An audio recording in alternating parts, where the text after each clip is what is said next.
निवडणुकीला सामोरे जात असताना हा फार अत्यंत महत्वाचा विषय आहे की मी जर समजा एवढ्या मोठ्या पदासाठी या ठिकाणी इच्छुक आहे, तर माझं विजन काय आहे, मी नक्की या संबंध आदिवासी भागामध्ये असेल किंवा ज्या मतदारसंघात मी उभा राहणार आहे त्या मतदारसंघात माझं पुढील 5 वर्षामध्ये काय विशेष असं काम असणार आहे, तर हे खरं तर मतदाराला सांगणं गरजेचं आहे. परंतु हल्ली मी पाहतोय की प्रत्येक जण वेगळ्या प्रकारचे मेळावा घेतो, वेगळ्या प्रकारचे स्टंट पण करत आहे.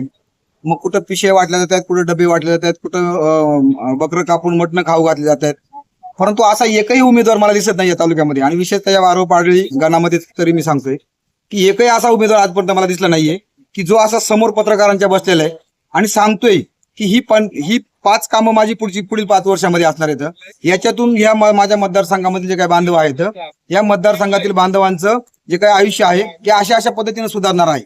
मग आरोग्याच्या बाबतीत असेल, शिक्षणाच्या बाबतीत असेल, रस्त्यांच्या बाबतीत असेल, त्याचबरोबर आदिवासी भागातील जे काही सुशिक्षित तरुण आहेत यांच्या रोजगाराच्या बाबतीत असेल, आपण नक्की काय करणार आहोत हे खरं तर ह्या संबंध उमेदवारांनी सांगणं आम्हाला गरजेचं आहे.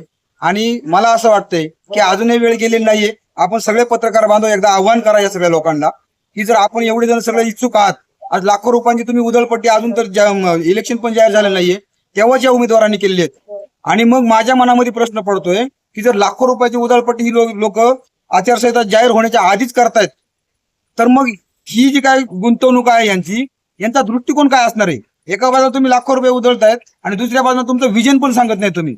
मग याच्यात आमच्यासारख्या सुशिक्षित तरुणांनी काय समजायचं?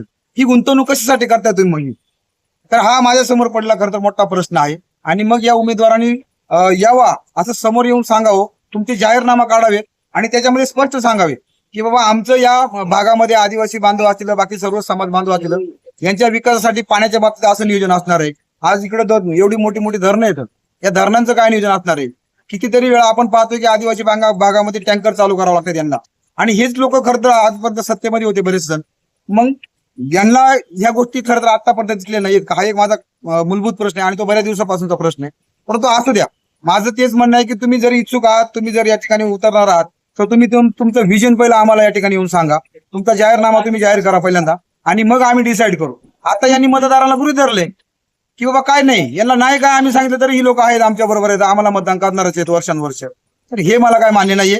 त्यांनी हिंमत असेल तर यावंच पत्रकारांच्या समोर, कॅमेरा समोर यावं आणि सांगावं. आमच्यासारखे सुद्धा तरुण येऊन सांगतील की आम्हाला काय अपेक्षित आहे.